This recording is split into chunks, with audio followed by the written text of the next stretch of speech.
Hey everyone, and welcome to another Focus Your Ads podcast. Here, I've taken a break from it for a while, but I figured I'd get back into it, and I'm going to get back into it by just giving you some of these podcast episodes. Hopefully, you guys get some value out of it.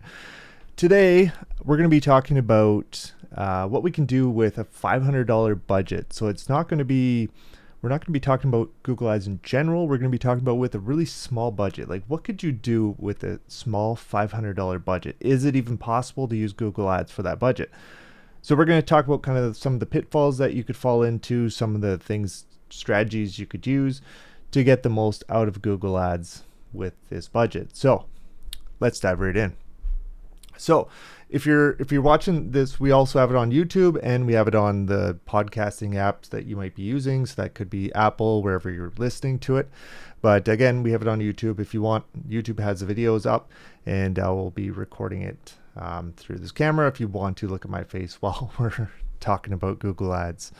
Sometimes it's nice to be able to kind of chat personally like this and have a face-to-face. So let's dive in. So first off, again, $500 is going to be our spend we're kind of looking at, and we're going to be avoiding things that can cause us to have regret from spending too much too quickly, because you can spend $500 in the snap of a finger in Google Ads. So we have to avoid that, and we want to kind of expand and let things roll for a while. Let's dive into kind of the foundation, what we could do for this. So $500 is a good testing budget. Like, if you're starting out, this could be somewhere to kind of start. It's not going to be where you want to end up. It's not going to be where you're going to want to scale from. And really, the signal to me, if you were starting, had to start with 500, and I'd recommend probably even more than this, like $1,000 is probably a good place to start. But if you have to start at $500, this would be a good place to start, but we have to stay very, very focused. So let's talk about, if we had, you could do this with service company, you could do this with e-commerce. Google Ads really doesn't have a minimum spend, but if you go low, like if you go to $500, you're going to expect to take longer to learn from that ad spend. If you have $1,000, or maybe you have $10,000, because you're a big company and $10,000 is a small spend for you, everything's going to happen a lot faster with that higher spend, and you're going to have a bit of a different strategy to get there. And initially it might be very similar, but you're going to transition very quickly if you're spending $10,000 compared to if you're spending $500. $500 is going to take you a while. It might take you several months to kind of get your feet under you. The goal is always to get some traction right off the start, and that's kind of what we're going to be talking about here. Because if you're spending $500, it's probably because you're a little tight on cash with this, and you don't have $10,000 to spend every month. Not everyone has that much money. Most people don't have $10,000 to spend every month. That would be amazing if everyone had 10 grand to start out with. But the nice thing about 500 as well is, if you are brand new to Google Ads, you can even take advantage of, they'll match the amount. I think it might end up being 600. Actually, I can't remember what it would be. It would depend what currency you're using. I think being Canadian, I think is around 600 is the minimum. But you can also then scale. I think they even have higher amounts that you can now scale and match. So Google Ads will actually match that amount. So you get kind of twice as much money to play with. So that's good for when you're first starting out, and it's why they do it. So let's go into the setup here. So if we were focusing on a service company, let's start out with that. If I had to put that $500 into a campaign type, my campaign type of choice would be a search campaign. And the reason for this, I wouldn't be going with Performance Max. Although Performance Max can work, it's kind of like throwing the dice. You don't know if it's going to work for sure or not. It's like rolling that dice. And for service companies especially, I find that 9 times out of 10, it's not the right way to go. I would go with search campaign. You have so much control. You can do so much more with the search campaign, and you just get that really fine control over everything. And we'll go more into control in a search campaign here in a second, because there's more to it. If I was e-commerce brand, like if I was selling products online, I might not go with a search campaign off the start. I might end up going with a shopping campaign and going that route. Now, the only time I probably wouldn't do that is if I was having trouble at the merchant center and couldn't get approved and stuff like that. So then I would have to go with the search campaign. And it's really how you use these search campaigns that's going to be the benefit to you, because you can do a search campaign and you can spend your budget in a second. Like, you could spend your budget really quickly. So we have to make sure that we allow it to kind of expand out. So what I would do with a search campaign is I would also pair that with manual bidding off the start. Manual, or you could do max clicks if you want to just get a sense. And if you're coming into the industry and you're just like, I don't know what my bid would be, I think it's fine to go with max clicks and kind of give yourself a little bit of a sense of what the bid would be. Google's going to come in and they're going to pick a bid. They're going to start to spend, and you'll kind of get an idea how much you can spend with max clicks. You could let that run for a little bit if you want to, or once you get an idea what the bid is, you could take control of that with manual bidding and set your bids somewhere close to what you're actually spending with the CPC, and that's going to give you now a lot more control over what you're doing. So that would be max, or sorry, that would be manual bidding. Max conversions is not something I would probably start with. I have started with max conversions in the past and it can work, and even with no conversions. But essentially what's happening is you're running kind of a manual or a max clicks type of bidding strategy, and then you're hoping that you get a conversion or two, and then the system starts to understand what's working and what's not working. But if you're using manual bidding, you don't have to have that hope. You can just set your bids, and you can ensure you're getting the most important part of this whole thing with $500 bids is you're getting the keywords and the search terms that you want to bring in. So you have an idea in your head. You say, this is what our industry, is searching for. This is what people are searching for. Those are the keywords you want to go after, not what Google thinks you need to go after, because they can expand things and they can reach really far, especially if you're using broad match. So, which is kind of the next thing we're going to talk about here. So there's keywords. You have exact match, you have phrase match, and you have broad match. If I had a $500 budget, I would go nowhere near a broad match to start. That might be something I look at later down the road. But to start out, I would be definitely going with exact or phrase. And it depends on how much you're willing to it kind of depends on a little bit of the risks that you're willing to put into this. Like, do you have to get that exact term?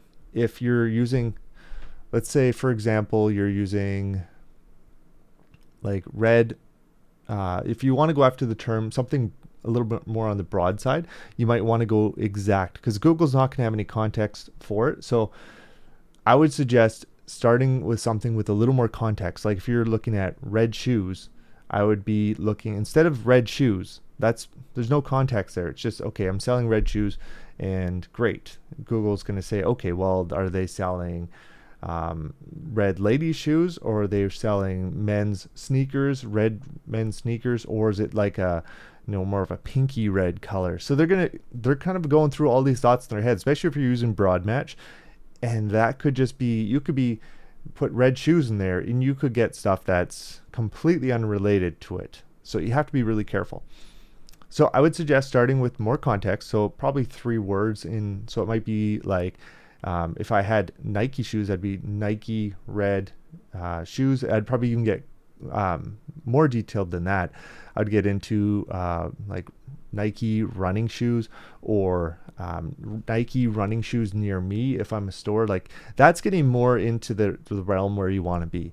So see how there's more context to that, like Nike running shoes near me. Now, not only do I have kind of an action, I'm saying like it's near me, so it's something, it gives them a bit of an idea where these are. Like if I'm a local business, that's important for me.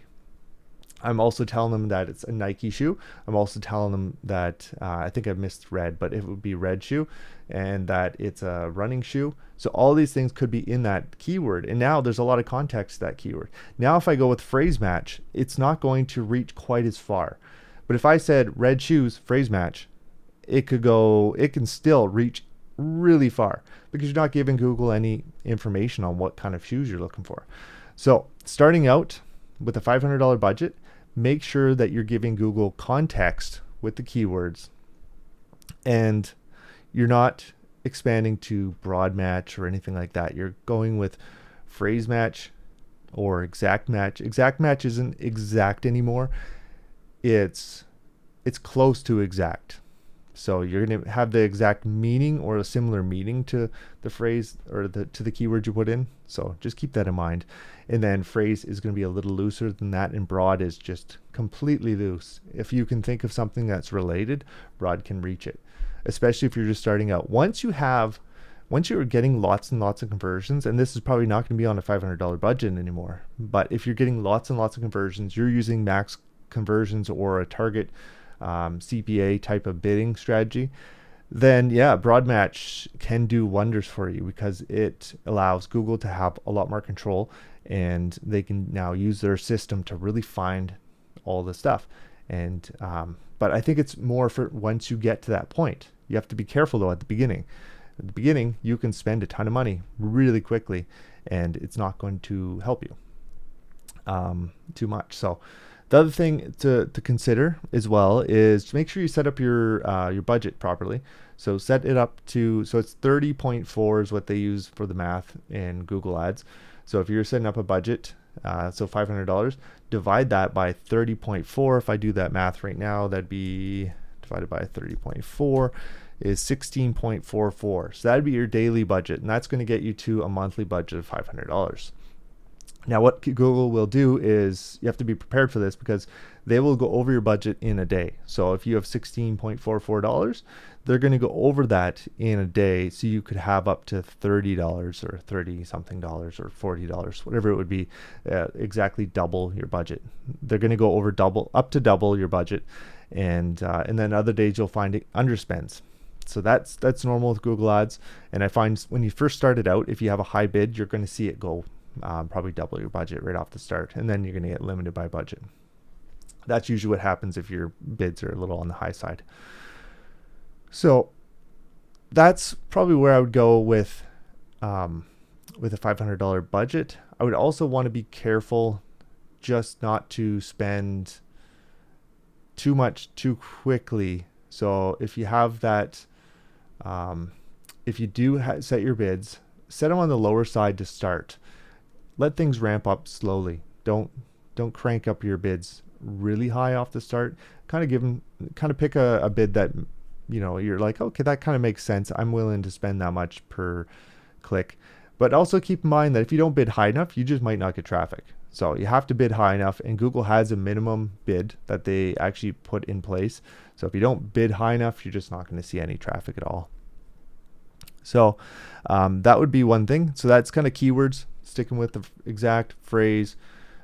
Make sure that your search terms, you're looking at your search terms, you're checking, make sure that they are appropriate for your business, and that they have that, like they represent what you're looking for. And if not, that's where we go to negatives. So we're going to go into negative keywords, and we want to make sure that we're looking for irrelevant search terms. We're looking for, like, say for example, you have a service for plumbing. If it's a plumbing company near me. Now, if we want to make sure we don't have someone looking for, like, how to fix my toilet, that kind of thing. So you're looking in your search terms, looking for these terms. And if you start seeing lots of how to, you could actually get rid of those by using a broad match negative keyword. This is going to be the most effective way to get rid of any kind of traffic you don't want. If exact match is great, and you have to be careful using broad match, but let's say, for example, you don't want anything to do with DIY. Now you could put in your search, your negative keywords, you could put in DIY as an exact match negative. That's going to get rid of DIY. You could do the same with phrase match as well. So if it's a 2-word phrase you want to get rid of, you could do that. Just be careful you don't end up accidentally getting rid of something that's really important to your business. But this is going to save you from having to go in and just constantly hit the negative keywords. So start with some broad match ones. You could even start with things that you know that you're not going to want to see. Like if you're selling a product, maybe you don't have anything used. You can use ChatGPT. Say, hey, what what would be the negatives that would make sense for a business like mine, and then pick through them and try to find ones that would make sense. Don't just take everything they give you as a list and paste it in, because that's not a good idea. But just kind of go through and see what would the broad terms be. Like, for example, if you don't sell high heels, you might want to add high heels if we're going with our red running shoe thing. If you don't sell ladies shoes, you might add ladies in there as a negative. You might want to add competitors as well. Like if you have a competitor and they have if they have a single word for their name, you could add that directly in there and just get rid of it. So that way you never see that negative, brand again. And that's another thing. I would probably get rid of any kind of competitor terms that are showing up. I'd get rid of anything that's unrelated, anything that's even higher in the funnel. And what I mean by higher in the funnel is it's not directly, like, people that are searching aren't looking to buy. They understand that there is a need for they might have, like, they understand that there is something that they might need eventually, but they're not really ready to buy. Maybe they don't even understand that they have a problem yet. So they're higher in that funnel. As you get lower in the funnel, you're more likely to want to buy something. So if you're typing in, like if I was typing in a brand name like Apple iPhone, and then that would be kind of lower in the funnel. But if I typed in Apple iPhone and then I had a specific number or a year or something like that, if it was a recent year, like if I had the most recent iPhone model number, that's more like that person's more likely to buy, because they understand exactly what they want. If they type in Apple iPhone, yeah, they probably want to buy it eventually, maybe, but they want to do some research first. So going lower in the funnel is going to help you, especially when you're only spending $500 a month on your ads. So we have negative keywords. Ad copy would be one of the things you also want to focus on. Just make sure your ad copy makes sense for the people that are searching. You kind of want to align the ad copy to what the keywords are. So if you're setting up keywords, a lot of times you'll use like your service. So if you have a business and you have, let's say, a plumbing service, and you have maybe electrician service, something like that, you can group different keywords together. It doesn't have to be just by the service name, but it could be like for different ways that people would search for that service, and you might group those together. So you're probably going to have 5-10 keywords in a ad group, maybe more. And there's ways you can do keyword research. We could go into that in the future, but I wouldn't go crazy with this. Add some very specific keywords. Start with, a handful, 5, 10, 20 keywords, but don't go crazy, and see what kind of traction you get. If you have too many keywords, you kind of spread yourself thin. So start out with just a few here. And also, I think the one thing I forgot to talk about here is our CPCs. If you have a really high CPC in your industry, like I'm saying, $40, $50, like it's going to eat up your entire budget on one single click. It's going to be very hard to run with $500 budget. You can do it, and what I would suggest is probably turning off certain days. So if you want to have it run, have it so it only runs on maybe a couple times a week or something like that. So it's maybe the days that you expect to get the most amount of traffic. Maybe have a higher budget on those days, so you know that you're going to spend a little bit more on that day. So you could do that even if it's once a week. If you need to have that higher budget for that day and then have a higher budget the next day, Google could try to overspend and reach your monthly budget. So just be aware that you might end up overspending that way. So you might have to kind of watch this if you do this. But if you have a really high CPC, you're kind of in a weird place that you have to kind of play with and just make sure you're spending enough. And this would be especially important if you're using I would be using manual bidding for something like this, because if you're using max conversions, it might blow your budget out completely. And if you give it, if you have $50 CPC, it probably means that there's even higher CPCs out there. And if you give it $150 on one day, it might use that entire budget on one click. And if that click doesn't convert, then that's too bad for you. So you want to give it a nice kind of limit and try to, you don't want to go too low, but you want to make sure that you're getting enough clicks so you can actually get some traction. And if that's the case, think about a $500 budget. if you're spending $50 every click, you're only looking at 10 clicks. So an entire month is only 10 clicks. So even if you get a sale in that first month, that's great. That's a 10% conversion rate. That means you're doing really well. So if you think about it, you're going to need multiple months probably to get a sale for this, like, or to get kind of traction, because you might not get a sale in that first month. Maybe it takes 2 months. Maybe you get 2 in the next month, and then you get none in the third month. It's, it could balance out. And obviously, if you have that high of CPC, it probably means that your service or you have to be charging quite a bit for your service or your products. And it means that your industry is expecting high priced products or services, because that's the reason why you have such high CPCs, is because other companies out there, they're able to spend all this money on these high CPCs because it works for them, and they don't care about these high CPCs because they can now get that traffic, and they know it converts at and ends up being a really high price for them. So that's how that would kind of work if I was to go over, if we're talking about the CPCs. So let's go into landing pages.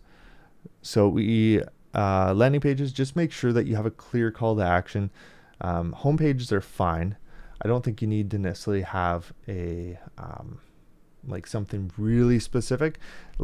Just make sure your home, if your home page is kind of the main place for people to land, just make sure that has a really nice call to action on there somewhere that is clear, that people can actually get through to you. If it's phone calls, if it's form fills, make sure it's easy to get to all those things. Test them out, like go through them all and track them too. Conversion tracking, which I think is one of my next things I was going to talk about here. But conversion tracking is super important. If you're doing this, make sure you have conversion tracking set up. If you're not sure how to do that, you might have to reach out to someone to get that done. I do a lot of conversion tracking setup, so it is something I can help you with. I do it. Well, I also do a ton of Google Ads as well. Google Ads is all I do. I'm full-time freelancer in Google Ads. So, but but you have to make sure that your conversion tracking is set up, and yeah, that's super important. And your landing page is really clear, and people can actually go through your landing page and make sure that they actually get to the goal. Like they're not getting stuck somewhere, or they just see a whole wall of text and they're like, I'm not reading this. On to the next person, right? You want to make sure it's easy to get to the next thing, and that they get the information they need. Like if you have a video for it, if you can put a video on your website, that's even better. Or you can put like a video would be great. Like if you can have a video on there, that's going to be great to have, because then you can explain what people get. It's really important. But other than that, have really clear ad copy, have nice headlines, have nice text in there, and just have some social proof, as I call it as well, which would be having like reviews and stuff like that. That's also really important, probably almost more important than anything else I mentioned. But having social proof, super important. All right, so let's go over the don'ts, the stuff we don't want. So you don't want to spread yourself too thin. So adding in multiple campaigns is not something you want to do. So if you had one campaign, that's probably all you want in this case. Now the reasons you want more than one campaign is you had multiple locations, you had maybe different, like if you were using automated bidding and you want to control the amount of the budget you're using on each of them, those would be good reasons to have multiple campaigns. But if you're using $500 budget, I wouldn't suggest having multiple campaigns. Start with one. You might even get away with a single ad group or maybe 2 ad groups. Don't go too crazy though. No broad match is one thing we already talked about. Broad matches, I think for a $500 budget, you need to stay focused. So broad match is not probably the way to go.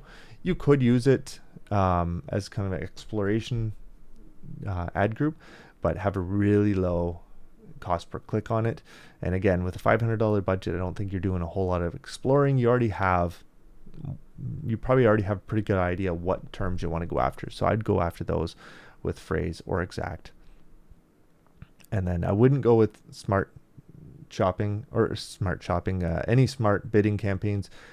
Like this could be like bidding strategies like max conversions or target CPA or anything like that. Not off the start, at least. Give it a little bit of time. The only one I would suggest maybe closest to a smart bidding would be max clicks, but even still, I'd probably go with manual CPC, at least for the initial, few weeks at minimum, and see if you can get some traction with that, and then look at going into the, once you have some conversions coming in, then look at those other smart bidding strategies. But I would probably leave it, and I'd probably go manual even for the first month or two. If you start getting lots of conversions, then it might be something to look at, and you can set up an experiment so you could test it and see, is it going to perform better than what you have set up. So I would also be watching this, so not setting and forgetting it. Kind of keep an eye on things. Your search terms is going to be your biggest concern when it comes to setting this up. I'd be watching those search terms, especially right off the start. Search terms are going to be the most important thing, because you want to make sure that they're dialed in. So negative keywords, make sure your keywords make sense for your business and all that. And that's where the search terms is going to be super important. And I would do this for probably, like I said, probably a month. And let's see what else I have here. Daily checks. So again, watching things over. Watch another couple metrics you could look for would be your CTR. Make sure you're getting a decent CTR. If you're comparing different ad copy, you could actually split test. So you could have multiple ads in your campaign, and it probably doesn't hurt to have multiple versions of your ad. So if you had 2 or 3 different responsive search ads, you can see what ones are performing the best. Google, if you have it set up, in most cases, Google is going to optimize for the best performing ad, unless you specifically set it up so it doesn't do that. And on manual bidding, you can do that, but most likely it's going to optimize for that, the best performing ads. So you'll start to see one kind of fall off, and that gives Google some options on what ones are going to work best for you. So it's adding a little bit more in to your system, and optimizing, almost using the algorithm a little bit when it comes to even manual bidding. And then try not to adjust things constantly. Like if you set a bid, let it sit there for a little bit. Don't go back in the next day and crank up the bid to 3 times the current bid, and then pull it back down all the way again. Like if you see it's not spending, increase it by $1 maybe, depending on how much, what kind of bids we're talking about. If you're talking about $50 bids, maybe you have to increase by $5. But if you're talking about, $5 bid, then increase it to $6 and see if you can get it to start spending with $6 bids. If you're not getting any traction at all, that might be what's happening, is you just need to increase your bids a bit. I think that's about, I don't see anything else with this. I'm trying to think if there's anything else we've kind of missed, but I don't think so. If you're working with a $500 budget, it's all about just keeping things nice and tight, keeping the focus really focus in on those keywords, using, like I said, the match types to your advantage, using negative keywords, using broad match negative keywords to try to control what kind of terms you're going after. Set a reasonable budget that's going to spend, and give it some time. Like, don't expect it to happen overnight. It's going to take some time. So whether that takes a month, 2 months, 3 months, you got to give it some time. So make sure the budget's something you can afford to spend on. If you don't even get, a whole lot of traction in the first month, and that if you're using a big budget now and it devastates your account, now you're kind of stuck. But if you're able to handle a month where not a whole lot happens, and then month 2, you get a little more traction, and now it would be nice to be break even in the first month, but if you're not, then it might just need some tweaking. You might need to find the right terms that are going to work for you. And as you get as you go down the line here, you might be pausing. Maybe there's a keyword that's not performing for you, so you pause that keyword, and that spend is now going to transition into the stuff that was working for you. Or maybe you adjust the bids a little bit, so your best performing stuff is now spending more by increasing the bids on it a little bit more. So there's a whole lot you can do here.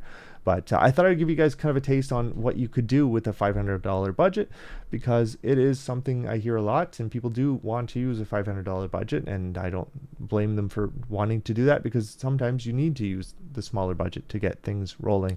And then after you get some conversions, that's when you start looking at scaling. Can I get to the $1,000 in budget? Can I get to 2,000, 3,000, and start scaling it up? Like, you can scale this up a long ways. Depending on the industry, you can scale $10,000, $20,000 and spend. Like, you can spend a lot of money in Google Ads, and that's why you have to be careful and make sure it's spending in the right places. One other thing, a bonus tip to this, because I think I missed this, was location. If you are a local business, make sure that you are focused in a tight area. Don't spread yourself out too far. Like, if you have a city, target, if you have not only a city, if you're in a certain area, you can actually use your address and put a radius around it. So you could say, okay, I want 20 kilometers around my building, or 10 miles, or whatever it is, if you're using miles or kilometers, around your building. And that might be as far as you want to go out to start. And then maybe once you've kind of capitalized on that a little bit, you expand out a little further, add a little bit bigger radius, and then maybe you take the entire city and add that in. So you can do this too as well, especially with a small budget. That way you can kind of dominate that area around you. That's going to be the most profitable for you, because it's not as far for you. Or maybe there's a certain area in town that you really want to focus on. You can pick that area, focus on that area, and then expand out later. So anyways, I hope you guys got something out of this, and I will see you guys in the next video. If you need someone to manage your ads, or you even want to consult with someone, I do that, and you can go to my website. It's FocusYourAds.com, and just send me a message on there, or send me an email at support@FocusYourAds.com, and you'll be chatting directly with me, and we can either set up a call if you want to do some coaching, or if you want to actually have someone manage your ads, where I do all the management. I do the conversion setups, or at least I help get everything set up with conversion. Sometimes I need the person that controls the website to set it up, but I can instruct the people how to get it all set up. And I do all that, and I use Tag Manager and everything, so that's no issue. But if you want someone that does the full service, everything for you, then I can do that. And again, if you want someone that can do some training with you, I can do that as well. So I hope I will see you guys in the future. All right, so we'll see you in the next episode at least. And yeah, take care. Bye.